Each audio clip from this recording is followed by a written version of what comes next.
এখানে y এর মান জানতে চাইছে। Log base y of cubic root 3 equal to 1/15 হলে y এর মান কত? 4টি অপশান দেওয়া আছে, আমরা দেখি। এখানে হচ্ছে প্রথমে আমাদের লগটা দূর করে দিতে হবে। লগ দূর করলে কি করতে হয়? 1/15 আসবে এখানে, আর এটি যাবে এখানে, জাস্ট স্থান পরিবর্তন করবে। প্রথমে y বসিয়ে দিলাম, y উপর পাওয়ার যে এটি যাবে এখানে আর এটি আসবে এখানে, তাহলে লগটা আমাদের দূর হয়ে যাবে। তাহলে y উপর আমরা 1/15 লিখতে পারি ইকুয়াল টু, আর 1/15 এর জায়গায় আমরা কিউবিক রুট 3 লিখলাম। এখন দেখেন এখানে আমাদের y এর মান জানতে চেয়েছে, তাহলে y এর উপর যে 1/15টা আমাদের দূর করে দিলে তো y এর মান আমরা পেয়ে যাই। এই যে y এর উপর 1/15 আছে, এই যে 1/15 এর বিপরীত কি? 1/15 এর বিপরীত মানে কি? 1/15 এর উল্টিয়ে দেন, তাহলে 15/1 হয়। নিচে কি 1 দিতে হয়? দিতে হয় না, তাহলে শুধু 15। এই 15 কি করবেন? 1/15 দিলাম আর 15 গুণ করে দিবেন।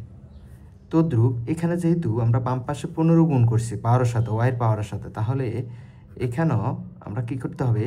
এটাকে আমরা ভেঙে নিই। প্রথমে 3 দিলাম, আর কিউবিক রুট 3 কি করতে হয়? 1/3 লেখা যায়।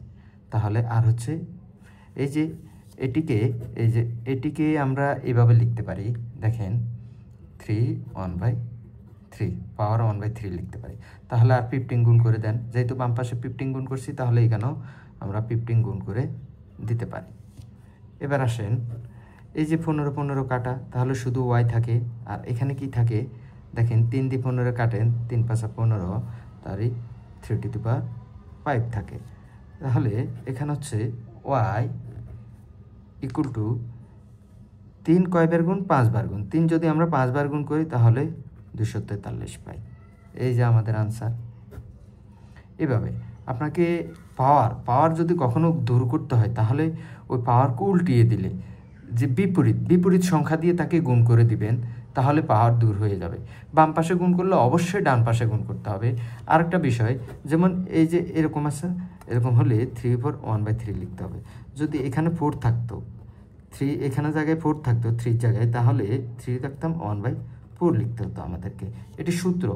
তদ্রূপ এখানে যে কোনো সংখ্যা থাকতে পারে, আর এখানে যদি 2 থাকে, তাও আপনি কি করবেন? 2 1/2 এভাবে লিখতে হয়।